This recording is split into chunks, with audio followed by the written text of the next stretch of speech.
Please take a moment to like and subscribe to the show before we begin. Today, we're jumping right into an exploration of House Resolution 7971. It's officially known as the Taxpayer Experience Improvement Act. And our sources for this analysis are a comprehensive policy analysis of Internal Revenue Service modernization, along with the actual legislative text of the bill introduced on March 18, 2026. Exactly.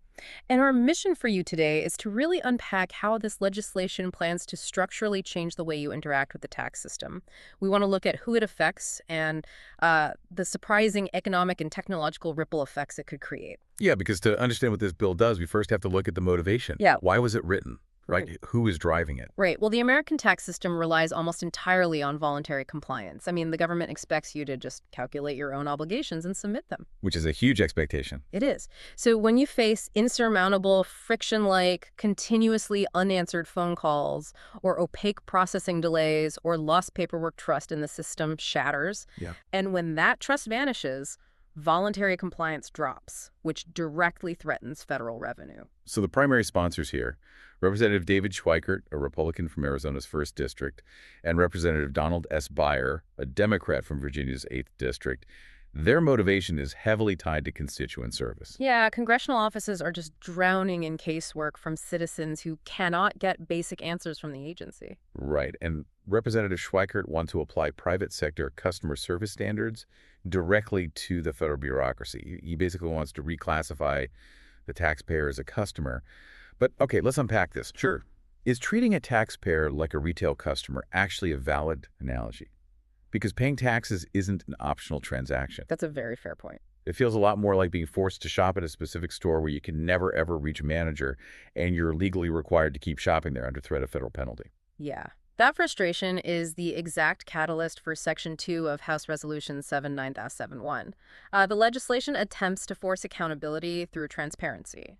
How exactly does it do that? It legally mandates the deployment of a real-time public dashboard showing exact call volumes and queue status.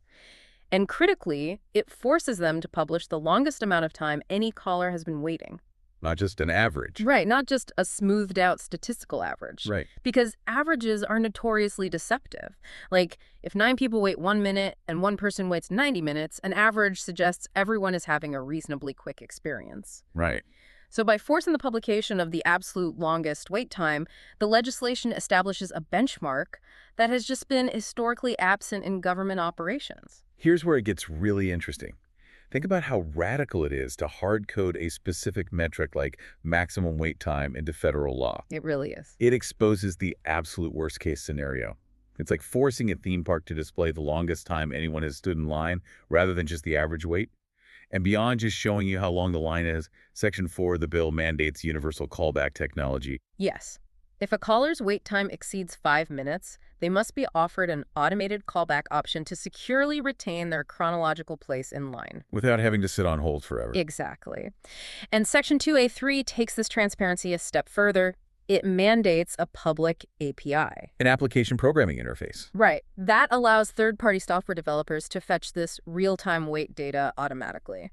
And there's also the 21-day statutory delay trigger in Section 2C. Right. The text creates a strict legal definition of a significant delay. Any submitted item that remains unprocessed for 21 days breaches that threshold, instantly triggering mandatory public reporting requirements. Hold on. Before we look at who gets affected by this, I want to look at that API integration.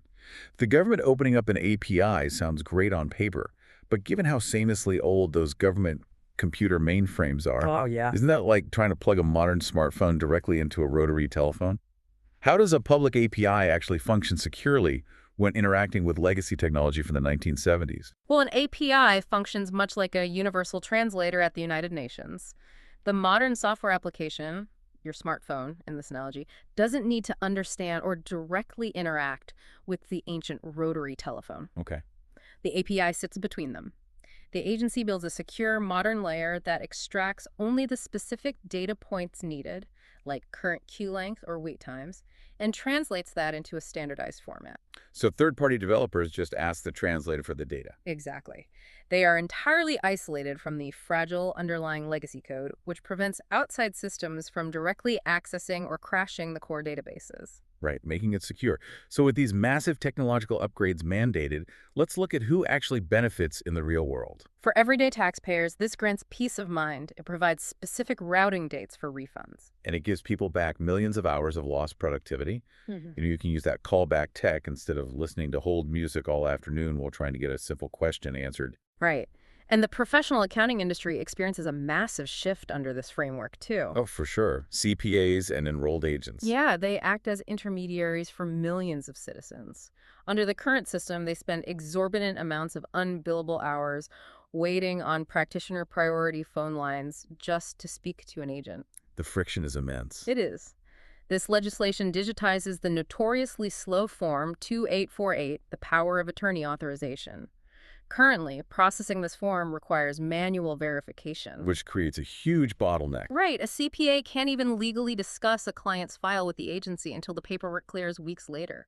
Digitizing this authorization saves practitioners an immense amount of time. And the commercial software ecosystem, companies like Intuit and H&R Block, they'll utilize that mandated API to embed agency wait times directly into their own software dashboards. Keeping users inside their digital ecosystems, yeah. But, procuring sophisticated automated call screening software, developing highly secure APIs, scaling robust online account infrastructure, that requires significant initial capital investment. It does. Yet the Joint Committee on Taxation scored this bill with an absolute zero revenue effect over the 10-year budget window, stretching from 2026 to 2036. That's right.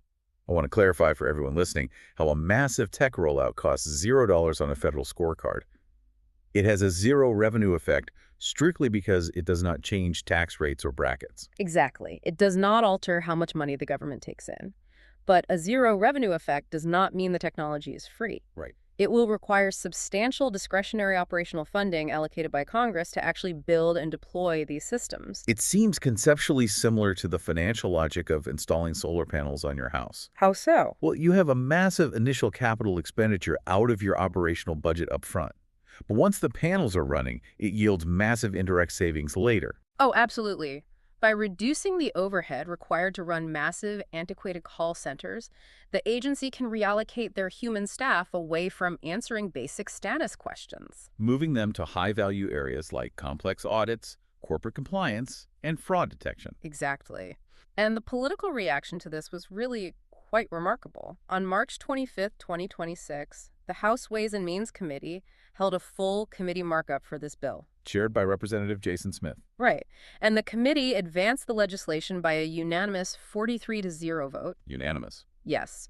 During the markup, they utilized an AINS, an amendment in the nature of a substitute, offered directly by Chairman Smith. Which is a standard procedural mechanism, right? Yeah. The committee simply swaps out the originally introduced text for a newly refined version.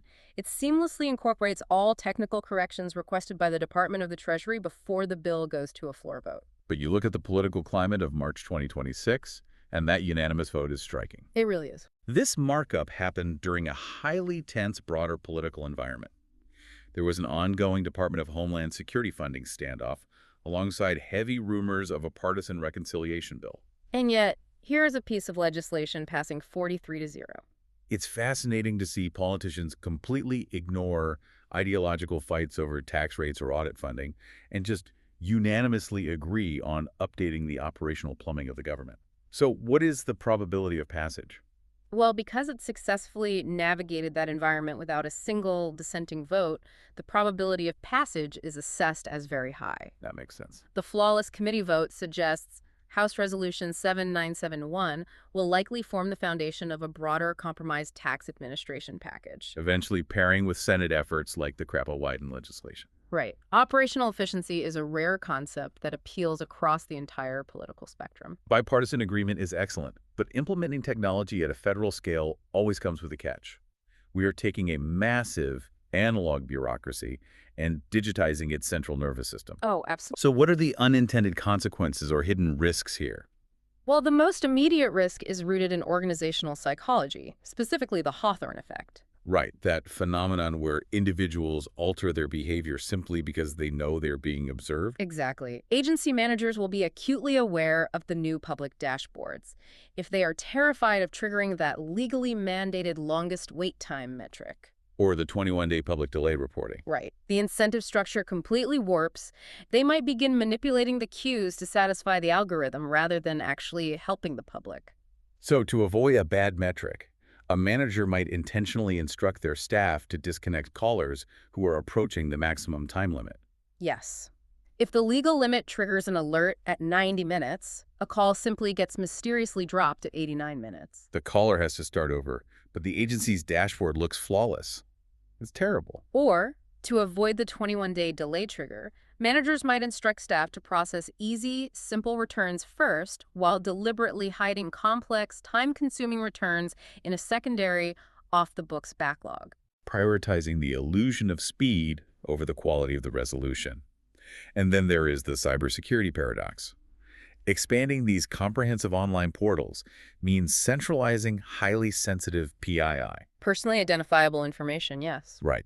Creating a centralized digital hub of Social Security numbers, historical income data, and bank routing details creates a consolidated target for state-sponsored hackers. Or highly organized identity thieves. The primary vulnerability here is SIM swapping. Where a malicious actor contacts a taxpayer's mobile phone carrier, impersonates the taxpayer, and convinces the carrier to transfer the phone number to a new SIM card. Exactly. Once they control your phone number, those automated text messages containing the 6-digit login codes for two-factor authentication. They go straight to the hacker. Right. They bypass the security entirely and gain devastating access to a wealth of financial data. Data that the government has conveniently centralized for them. There is also the issue of API monetization. The government is forced by this legislation to provide the API data for free.